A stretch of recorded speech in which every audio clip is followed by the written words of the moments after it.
வணக்கம் நண்பர்களே.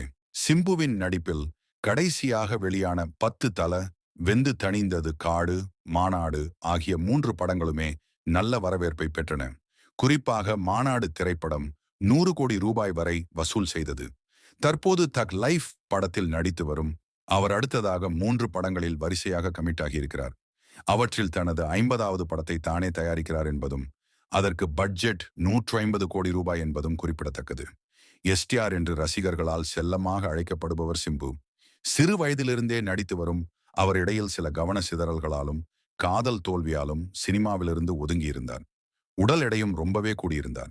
அதனைத் தொடர்ந்து சிம்புவால் இனி கம்பேக்கே கொடுக்க முடியாது என்று ஒரு தரப்பினர் கூறினார்கள்.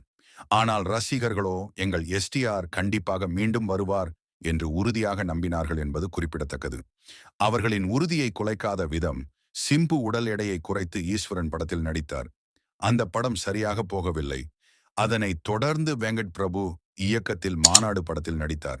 அப்படம் மெகா பிளாக் பஸ்டர் ஆனது.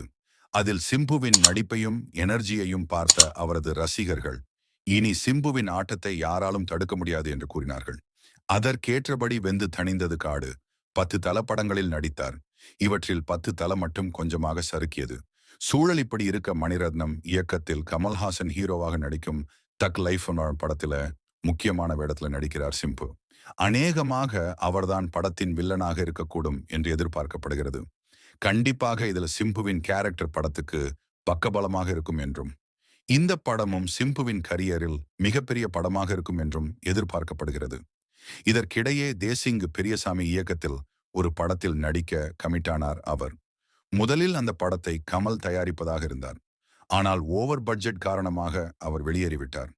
அதனைத் தொடர்ந்து அந்த படத்தை தனது 50வது படமாக உருவாக்க திட்டமிட்ட சிம்பு தானே தயாரிக்கவும் முன் வந்திருக்கிறார்.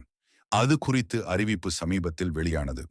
தனது 49வது படத்தை ராம்குமார் பாலகிருஷ்ணனும் 51வது படத்தை அஸ்வத் மாரிமுத்துவும் இயக்குகிறார்கள். சிம்புவின் 50வது படம் சரித்திர கால கதையாக உருவாகிறது என்றும் ஃபர்ஸ்ட் லுக் போஸ்டரை பார்க்கையில் தெரிகிறது. இந்த படத்தின் பட்ஜெட் மொத்தம் 150 கோடி ரூபாய் என்று கூறப்படுகிறது. இந்நிலையில் இது தொடர்பாக பிரபல பத்திரிகையாளர் அந்தணன் பேசுகையில், சிம்புவின் 50வது படத்துக்கு 150 கோடி ரூபாய் பட்ஜெட். மிகப்பெரிய நடிகர்களின் படங்களுக்குத்தான் இவ்வளவு பெரிய பட்ஜெட் போடப்படும்.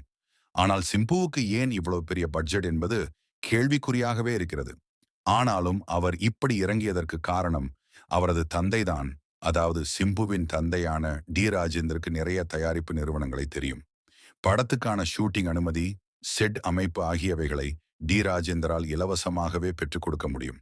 அந்த தைரியத்துல தான் சிம்பு இவ்வளவு பெரிய ரிஸ்கை எடுத்து தனது 50வது படத்தை இத்தனை கோடி பட்ஜெட்டில் தயாரிக்க களமிறங்கி இருக்கிறார் என்றார். இது குறித்து உங்களுடைய பதிவுகளை கமெண்ட் பாக்ஸில் பதிவிடுங்கள். ஓகே நண்பர்களே, இது போல மேலும் சுவாரஸ்யமான தகவல்களை அறிந்து கொள்ள சினிமா டியூ.0 சேனலை சப்ஸ்கிரைப் பண்ணுங்க.